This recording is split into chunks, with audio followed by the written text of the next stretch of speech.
Ayurveda is an Indian traditional medicine which is about 5,000 years old and is said to be the oldest healing system. Ayurveda is not only a healthcare system but also the philosophy of living. If you want to know more about Ayurveda and how Ayurveda bring their patient into balance, keep watching this video.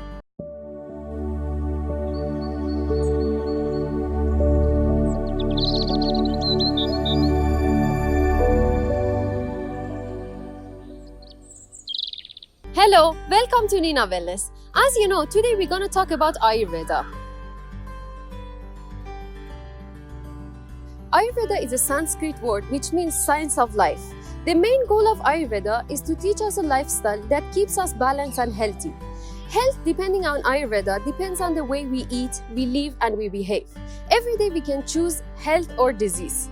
As a result of poor diet and poor lifestyle, such as lack of sleep, negative behaviors and emotions, and also our tendency to different disease, amas, which are toxins, built up in our body, and over time they result into several diseases in our body. But as I said, Ayurveda is a science of life and it comprises all the aspects of life, which is mental, physical, and spiritual. Ayurveda tries to eradicate the root cause of the problem rather than suppressing the symptom. That is why when you visit an Ayurvedic practitioner, they check your tongue and they assess your pulses, and also they ask you some question about your behavioral pattern. Basically, they want to know what is your dominant dosha and which dosha is out of balance. Then they start the therapy. Ayurveda uses different treatments such as panchakarma, which is a detoxification and rejuvenation process, and also massage therapy and oil therapy. And they uses Ayurvedic medicine and Ayurvedic diet, and maybe they use aromatherapy and other kind of treatment to bring their patient into balance.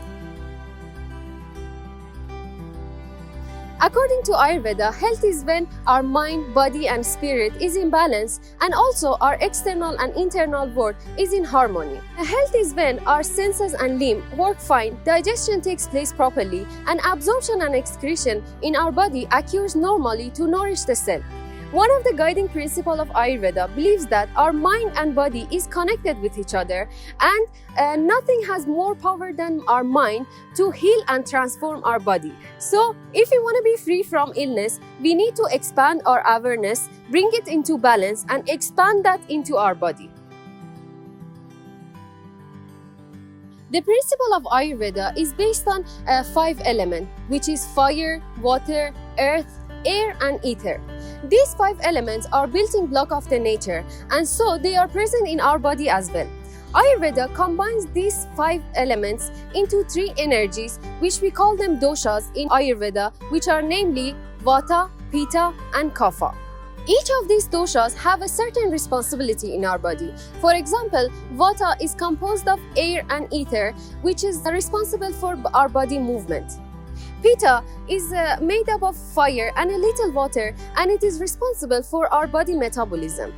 Kapha is a dosha which is made up of earth and water, and it is the energy which forms our body structure.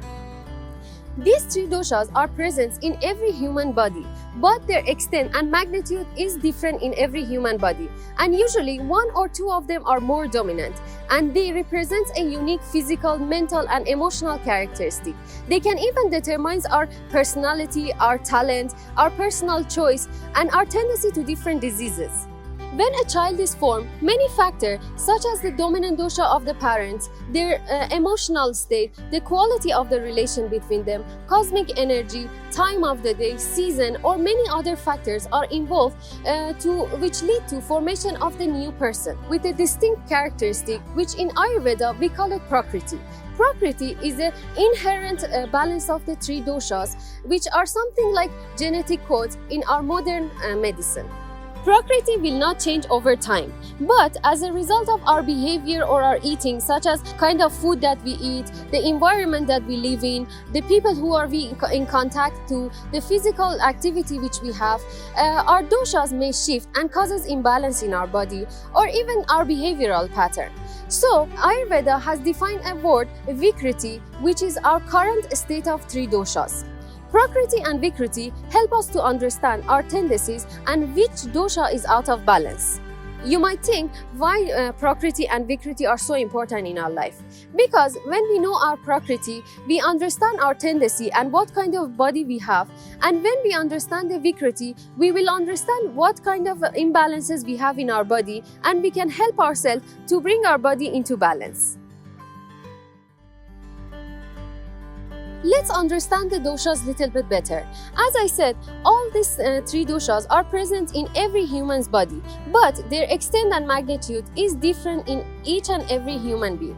So that is why we have different appearance and different behavior.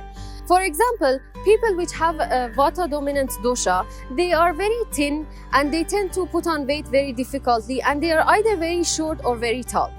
And in their mind, they are very creative and they think out of the box. Pitta people usually have a masculine body and they are medium in size. And in their mind, they are very ambitious and goal-oriented. And Kapha people are the people who have a big build and usually they tend to put on weight very easily. In their mind, they are very giving, kind, and very caring. Something that we should always keep in mind is that our doshas may change under the influence of season and time of the day. For example, 6 o'clock in the morning till 10 o'clock in the morning and 6 o'clock in the evening until 10 o'clock in the night is the time which Kapha is dominant in our body. So, might be the best time for us to do a little bit of self-care and have a nourishing food and be more caring towards ourselves and to others. And also, from the 10 o'clock in the morning till 2 o'clock and the same thing at night is the time which Pitta is dominant. That's the time which we have to do our daily duties and we need to focus more to do our job and such kind of things. And also, Vata is the dosha of creation and it is more dominant from 2 o'clock till 6 o'clock in the daytime and in the nighttime. Dosha also get affected based on the season. For example, in summer, Pitta is more aggravated and we need to be more careful about our body so that we can keep our body cool and maintain our balance. I'm going to explain more in details about the doshas in the coming videos. Till then, take care and bye-bye!